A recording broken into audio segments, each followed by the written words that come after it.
Hace magistral, como magistral, de maestro, ¿ya? De mucha categoría, ni en la universidad te enseñan. Mira, y ahí vamos a llegar a la actualidad con el Perú. 1821-1823, a la vez les pregunto y yo mismo voy respondiendo. 1821-1823, ¿quiénes son los que gobiernan en el Perú a partir de 1823? Ya, yo mismo voy preguntando y si alguien sabe responde y yo mismo voy respondiendo. La presencia de los militares, la institución que más peso tiene en el Perú y aquel presidente que más se apega a él va a tener sostenibilidad en el tiempo.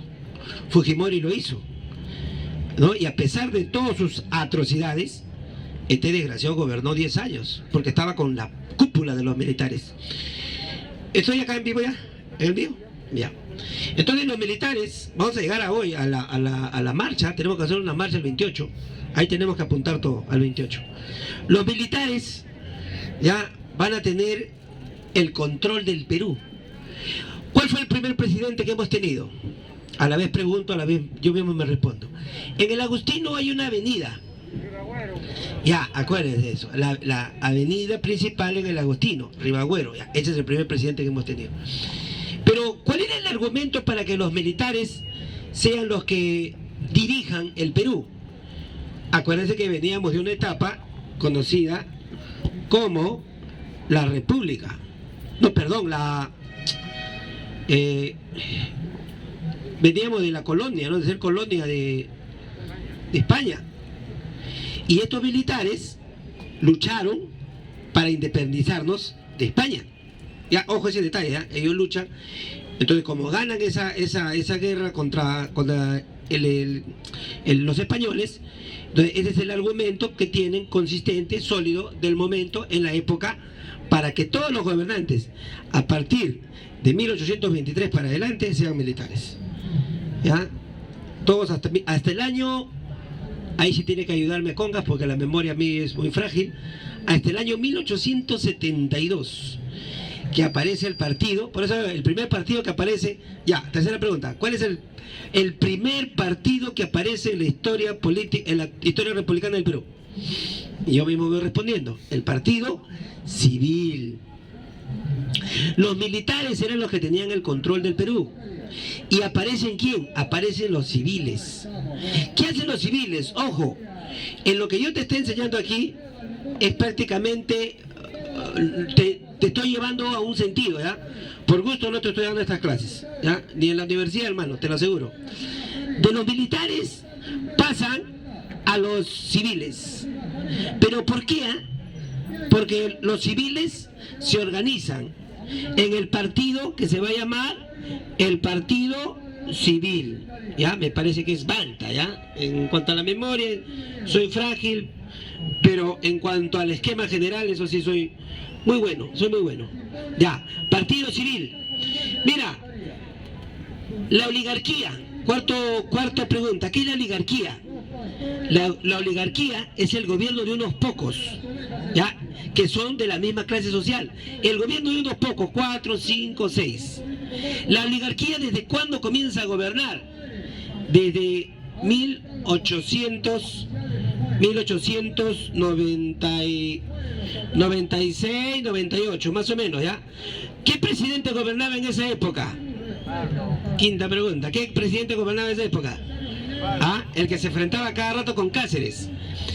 Este señor, ya agarraron, ¿no? Le hago la pregunta porque ustedes despierten, ¿eh? Porque algunos ya se habrán dado cuenta. Mira, Cáceres siempre se enfrentaba con alguien, ¿ya? Y había una guerra civil tremenda en el Perú. Pero cuando se encontraban los dos líderes, según lo dice Ricardo Palma, cuando se encontraban los líderes a cierta distancia, se acercaban entre ellos y se daban las manos. Después, no, se saludaban. Después se separaban. Pero abajo, los partidarios de Cáceres se sacaban la mugre con los partidarios de Piérola. En esa época, Piérola, ya aparece, Nicolás de Piérola, aparece la oligarquía. Y a ese periodo de la historia del Perú se le va a conocer como el Estado oligárquico. ¿Ya han escuchado esa palabra, el Estado oligárquico? creo que se lo pone el historiador, este historiador de Tacna, ya que tiene, ha escrito Historia de la República. Basadre, ya creo que él le pone ya el estado oligárquico, ese creo que es el que le pone. Ya bueno, 1898. Pregunto, ¿la oligarquía hasta cuándo va a gobernar y quién es su verdugo? La oligarquía hasta cuándo va a gobernar y quién es su verdugo. Ya, yo mismo me respondo también. Mira, la oligarquía va a gobernar y va a tener su verdugo. Ahora sí ustedes me van a responder, ¿ah? En uno de los mejores presidentes que ha tenido el Perú. Ya, ahora sí los escucho. Toledo. O sea, malo, ¿qué? Castillo, qué desgraciado. Ramón Castilla. Ya lo escuché por acá. ¿Cuál es el mejor presidente que hemos tenido en el Perú? ¿Odría? ¿Qué es Odría? Ya bueno, va a llegar Odría, ¿ya? Velasco Alvarado. Velasco Alvarado. Odría es el que, como le guía, va a afianzar el capital extranjero, o sea, el sometimiento. Pero ¿por qué siempre están con la idea de Odría? Porque Odría hizo mucha infraestructura. ¿Ya? Ahí están las grandes unidades escolares. Aparecen en la época de este presidente, en la década del 50. Ya, ahí está algo. Si no me equivoco, en esa época es del colegio el Carlos Vice, Labarte, el Mariano Melgar. Y mira, yo tuve el gusto de estudiar en el Vice, en Comas, y en Breña, en el Mariano Melgar. ¿Ya? No, el Guadalupe es antiguo. No, el Guadalupe es antiguo. Ah, el Alfonso Ugarte, este que está en Javier Prado. Melitón Carvajal. Ya, esas grandes unidades escolares lo hace Odría. Y como construyó eso, piensan que Odría, y bueno, cada uno tiene su argumento, ¿no? Ha sido el mejor presidente. Para mí no, él nos siguió sometiendo al capital extranjero, sobre todo de Estados Unidos. Ya, sigamos. Mira, porque quiero llegar a algo, ¿no? Por algo estoy hablando de historia, ¿no? Ya, después que vencemos a los españoles los tenían así atados, los tenían controlados, los tenían sometidos, éramos su colonia. Aparece un grupo de hombres valerosos que nos van a liberar parcialmente, pero nos van a liberar de España. Y ellos van a decir, como ellos son los que ganaron, nosotros somos los que tenemos que gobernar. Argumento sólido para ese momento, ¿no? Argumento sólido para ese momento. Entonces ahí están los militares que van a gobernar hasta el año que se organizan los civiles. Entonces los civiles hacen su propio partido. Y ahí aparece el Partido Civilista. Me parece que es Balta. Ya, me parece que es Balta. Aparecen los civilistas. Pero como ya ven que los civiles ya van teniendo el control político del Perú, la oligarquía surge con fuerza y 20 años después la oligarquía prácticamente va a ser la que va a gobernar el Perú desde 1898 hasta que aparece un hombre, su monstruo, ¿ya? Y le dicen comunista, le dicen monstruo, le dicen dictador, tirano, de todo, lo basurean. ¿A quién me refiero? A Velasco Alvarado. ¿Qué año cae la oligarquía? Cuando se comienzan a traer, primero cuando, ya es increíble, ¿no? Un país pequeñito, tercermundista, se enfrenta al imperio y le quita el control que tenía del petróleo, ¿no? El 8 de agosto 1968, ¿no? Y después 8 de octubre, perdón. Sí, 8 de octubre. Y le quita el petróleo, o sea, rescata nuestro petróleo, que desde 1910, 1920 lo tenía controlado Estados Unidos. Se lo quita la International Petroleum Company, qué desgraciado. ¿Ya? Eso va a ser el año 1968. ¿Cuántos años entonces ha durado el Estado oligárquico? 70 años. ¿Quién lo trajo abajo? Velasco Alvarado. Entonces a Velasco Alvarado, ahí viene una explicación. Hermano, ustedes escuchan de los medios de comunicación sobre Velasco Alvarado, ¿ustedes escuchan algo? Ahí está la explicación, pues. ¿Por qué no hablan nada de Velasco Alvarado? Mira, de Fujimori, para bueno o para malo, siempre está en la boca de los medios de comunicación. Ya, algunos le dicen que ha sido lo peor, otros dicen que ha sido lo mejor. Pero a Fujimori siempre nos los ponen en la cabeza, ¿o no? Tildándolo de basura o tratando de rescatar algo, ¿ya? De la basura, pero hablan de Fujimori, ¿ya? Y hablan de Belaúnde, que ha sido el más honrado. Y en fin, de todos los presidentes, pero nunca hablan de Velasco Alvarado. ¿Por qué? Porque decidieron. Yo tengo, mira, acá tengo el documento, mira, ya la entrevista del siglo. Préstame el libro de Velasco, por favor. Préstame el libro de Velasco. Porque yo tengo que estar hablando en función a algo, ¿no? No es mi locura, ¿no? Yo tengo que estar hablando. Esta ahí está encima.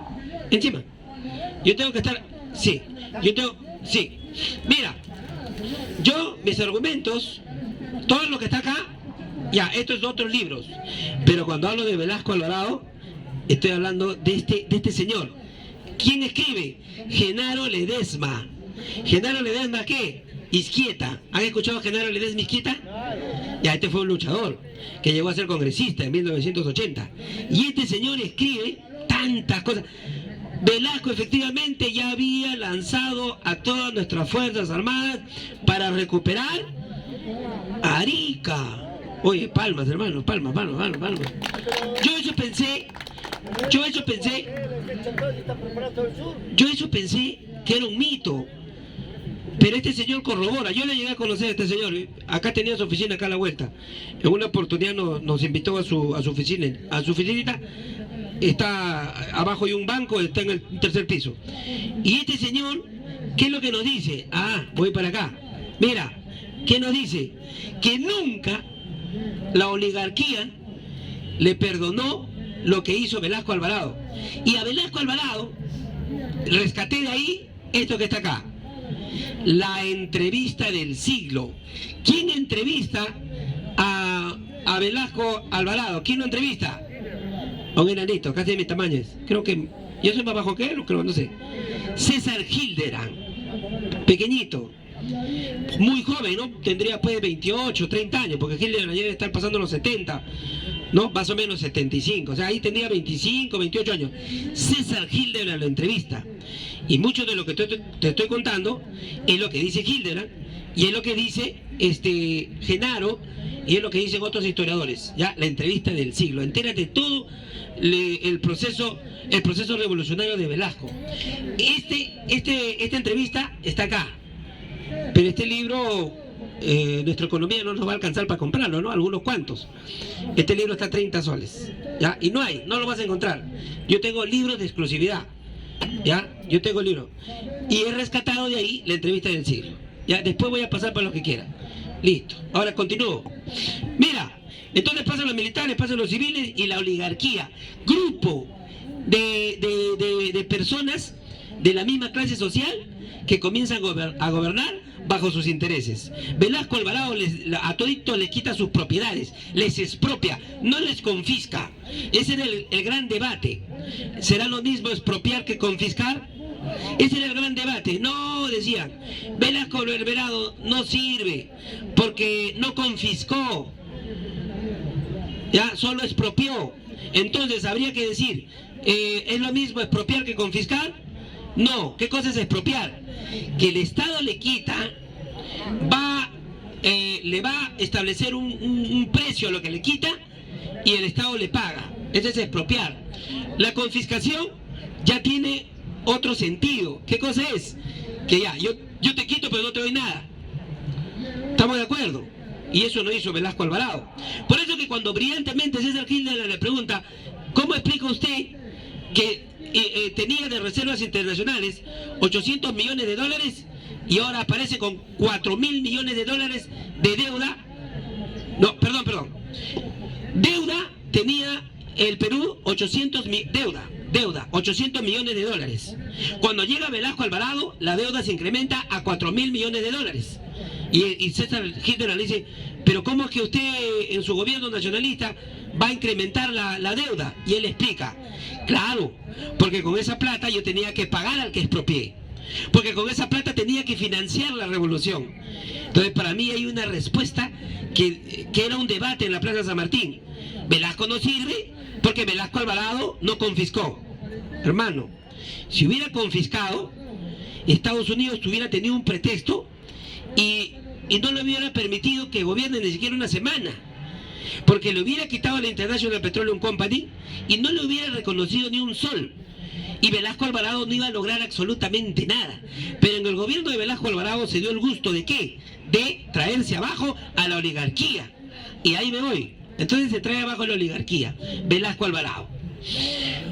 En la década del 30, antes de llegar a Velasco Alvarado, empiezan a aparecer partidos que algunos historiadores le van a decir los partidos masa, los partidos muchedumbre. ¿Qué hemos dicho acá? Los militares, ¿no? Los militares no convocaban al ciudadano. Cuando había una guerra civil, el militar no convoca, no dice, oye, no. Lo que hacen los militares, tiene un nombre eso, te hacen leva, ¿ya? Pero para la década del 30 aparecen dos partidos de masas, de muchedumbres, y los que le dirigían eran grandes oradores. Tengo que ponerlo, no quería ponerle su nombre, pero tengo que ponerlo. Uno de ellos, ¿quién es? José Carlos Mariátegui, ¿ya? José Carlos Mariátegui, con su partido que se va a introducir en los gremios, en los sindicatos. Y va a aparecer otro partido de masas, partidos de masas, que es el APRA, con su líder, Víctor Raúl de la Torre, pero más sapo, se va a meter a la política. Y ahí se puede explicar cómo este partido de masas, de trabajadores, no prosperó en el Perú. Pero el partido del APRA sí ha prosperado hasta hace poco, que ya desapareció. Porque el partido ya desapareció, ya le han quitado su inscripción. Entonces van a aparecer los partidos de masa con Mariátegui y el APRA. En estos partidos de masa, el APRA va a tener una diferencia también con el partido de Mariátegui, porque si bien estos estaban con los sindicatos, ya, sindicatos, apunten esto lo leí de Nelson Manrique, un historiador, pero el APRA, ¿a quién va a tener en sus manos? A la clase media. Listo, por eso al APRA le dicen que es un partido clase mediero. Ojo, no se olviden de esto de clase media.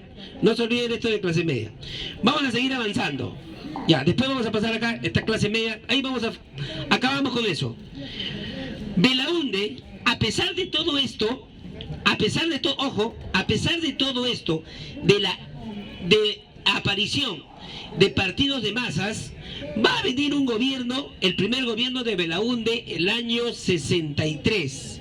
Pregunto, si estos están apareciendo con fuerza y aglutinan a las masas, ¿por qué Fernando Belaúnde llegó a ser presidente el año 63? ¿Qué es lo que sucedió? Que, acuérdense, ¿quiénes se acuerdan algo del manguerazo? El manguerazo es la aparición política de Fernando Belaúnde Terry.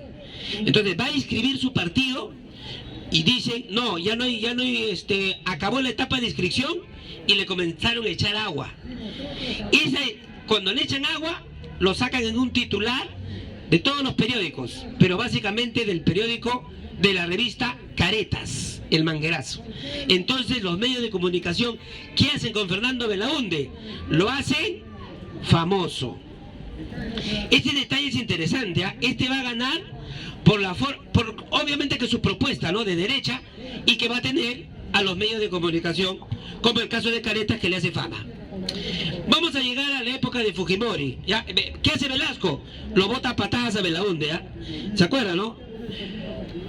Velasco Alvarado lo bota a patadas, tuvo que irse en calzoncillos, y vamos a irnos con Fujimori. Y hago la séptima pregunta y casi la penúltima pregunta.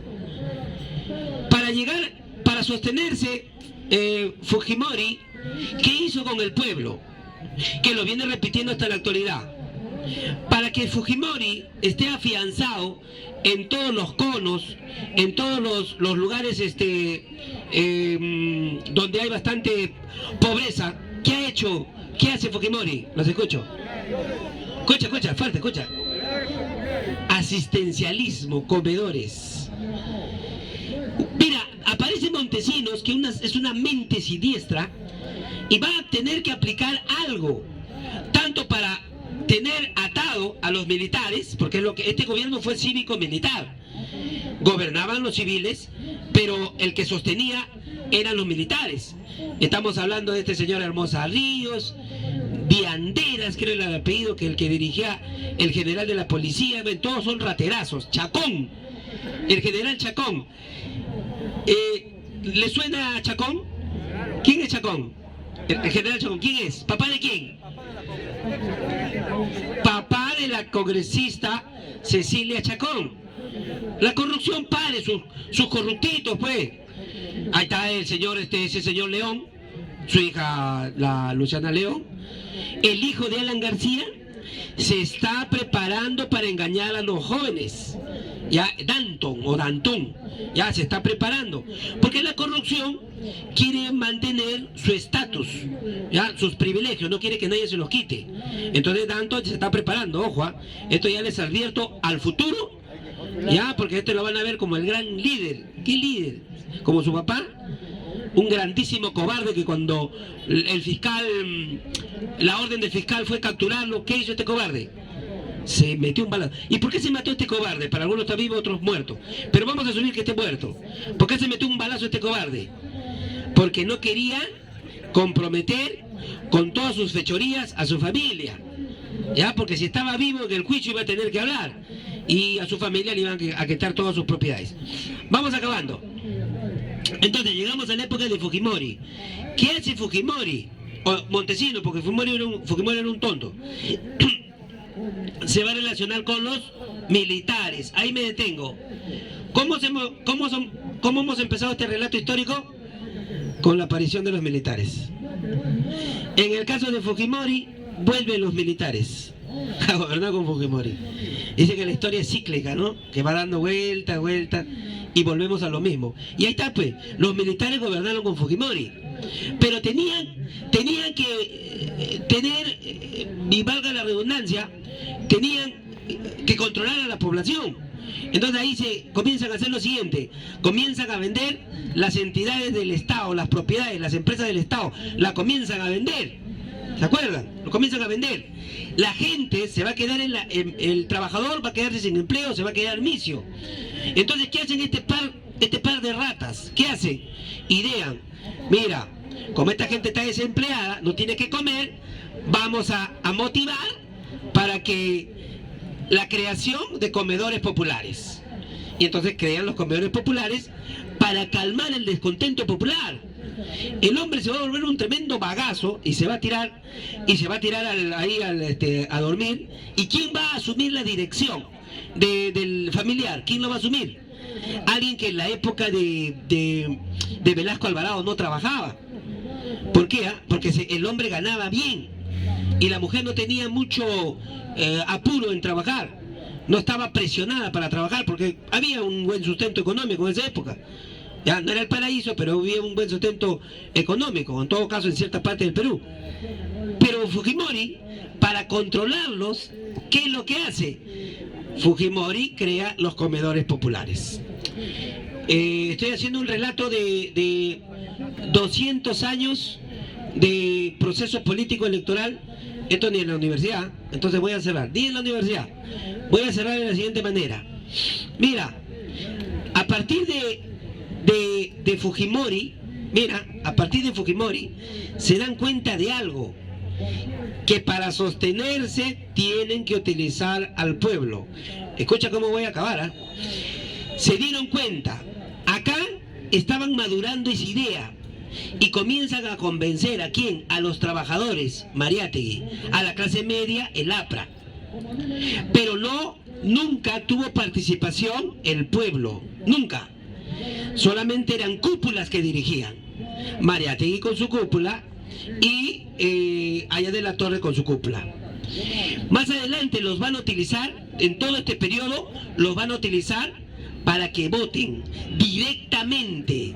Pregunto, el pueblo, ¿cómo lo elegían a los primeros presidentes militares en el Perú? ¿Cómo era su elección? Similar al voto en Estados Unidos. En Estados Unidos no votas directamente, votas por jurisdicciones y tenían su nombre.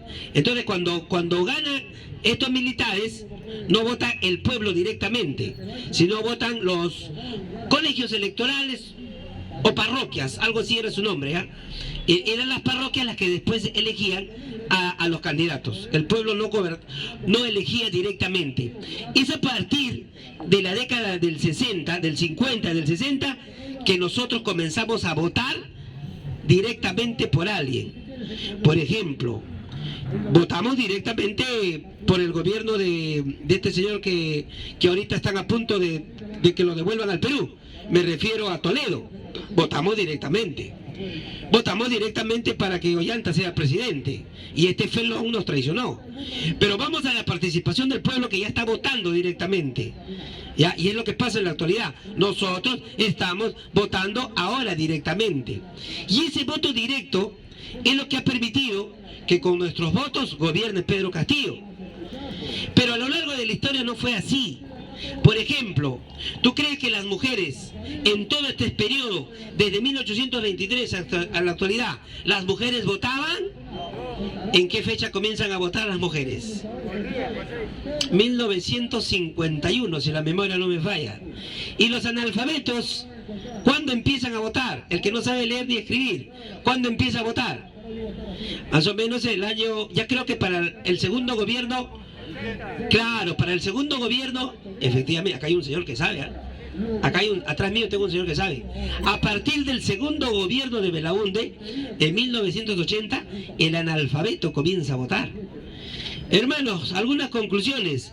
Al pueblo, a lo largo de la historia, siempre nos han utilizado, pero está en nuestras manos en un nuevo proceso electoral, así es que no se preocupen con el desenlace que le vaya a suceder a Pedro Castillo. No se preocupen, porque si asumimos que nosotros tenemos esa capacidad en cuanto a lo que somos más, porque lo somos, el pobre es más, el pobre tiene mayor presencia, entonces en un nuevo proceso electoral nosotros podemos votar por alguien que tenga una posición que se adecue a nuestros intereses. ¿Y cuáles son nuestros intereses? Una mejor educación, una mejor salud. ¿Y eso en el marco de qué? De una nueva constitución. ¡Viva el Perú! Si les aplaudan los que se le agradó, porque lo voy a presionar. A ver, aplaudan. A ver, acá me retiro, me voy. Para allá, me voy de acá, me despido. Chao.